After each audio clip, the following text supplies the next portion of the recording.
For this Womenpreneur 2015, Shantana Hazel.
Womenpreneurs.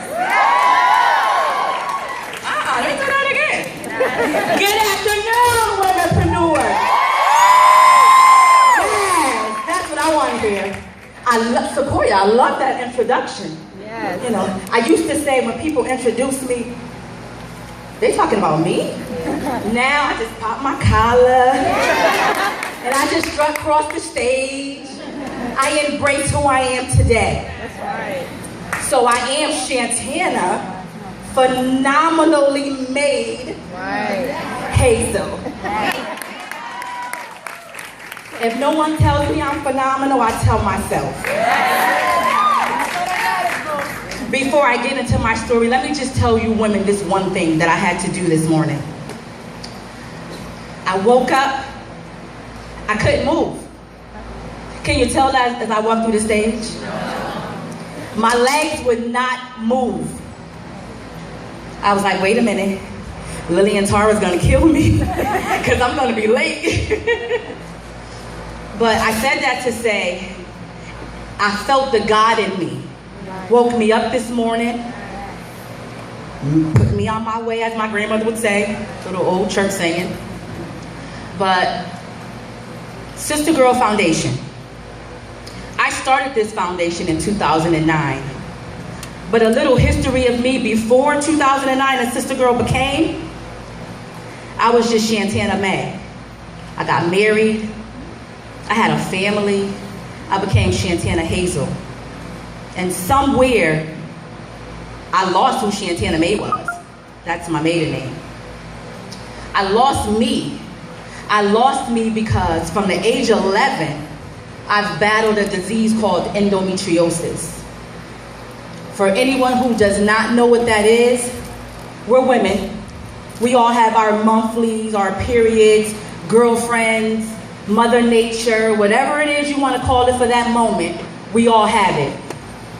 So for women with endometriosis, the lining of our uterus grows on the outside, which is improper. It causes us to have debilitating pain. That's just putting it mildly. We have pain that will kick your ass.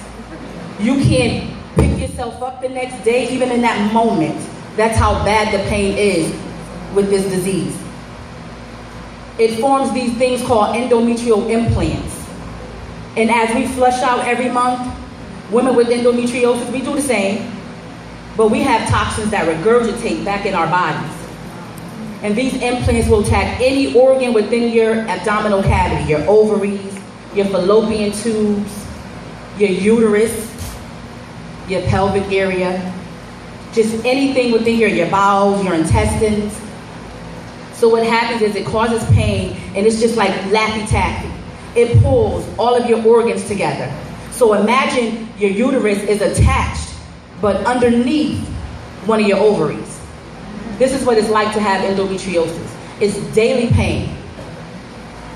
There's days where I definitely couldn't get up. Speaking today, this was nothing, this was mild. There was days that I couldn't get up, period. I had my first surgery in 2001. I was 25 years old. So from age 11 to 25, I'm battling an illness I had no knowledge about. My mother didn't know. The doctors called it killer cramps. You know, this is just your period pain. Take a Tylenol, a Motrin, a Aleve, an Advil, you'll be fine. That was never the case for me. I would spend 3 to 4 days, the first couple of days of my period, out of school because I couldn't move, because the pain would be so bad, I would bleed so heavy. Still at this point, we didn't know what it was. Finally, I had a doctor after going through countless doctor's appointments, seeing different doctors. Finally, it took a doctor from New York to come to Connecticut to say, I think what you have may be endometriosis. My first thing was like, yes!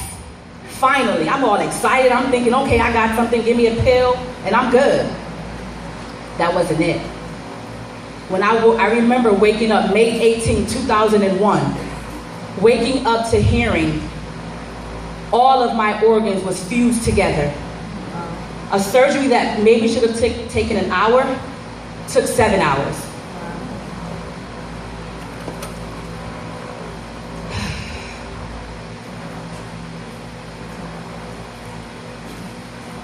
Imagine laying in a bed thinking that you have something that's curable. I'm like, okay, not so bad. It's endometriosis, okay. What do I do now? What pill do I take next? Well, there is no pill. There is no cure. There is nothing magically that will take this illness away from me. My topic today is survival. I'm going to tell you how I survive living every day with endometriosis. I've had, to date, 16 surgeries because of endometriosis. Thank you, girl. I feel fly. I feel good. My body may not feel good, but I feel good. My spirit, my soul feels good. And it takes a lot for a woman to hear you can't have any more kids. You heard Sequoia say, I have a son. My son is 21, about to be 22. Thank God I was a little grown. Thank God I started early. That saying, God's trying to tell you something? Yes. I believe that wholeheartedly. Because at that moment, I'm like, I'm young, I'm 18, I'm having a baby, I'm not ready. God knew I was ready. Because I would never experience that moment again. Throughout my journey with endometriosis, I've had an ectopic pregnancy. After being told my tubes were blocked, I would never have kids again, that crushed me. My husband and I, we wanted a baby together. We didn't have no kids together. So it was something that we wanted. But man said that wasn't possible. But let me tell you how good my God is. Let me tell you how good my God is. Men said that I couldn't have any more kids. But God blessed me with my grandbaby. I wanted that baby so bad. But you can't be picky and choosy on the blessings that you're asking for. You pray for things, but you can't say, well, God, I want this on Thursday, and then I want that on Friday. When you get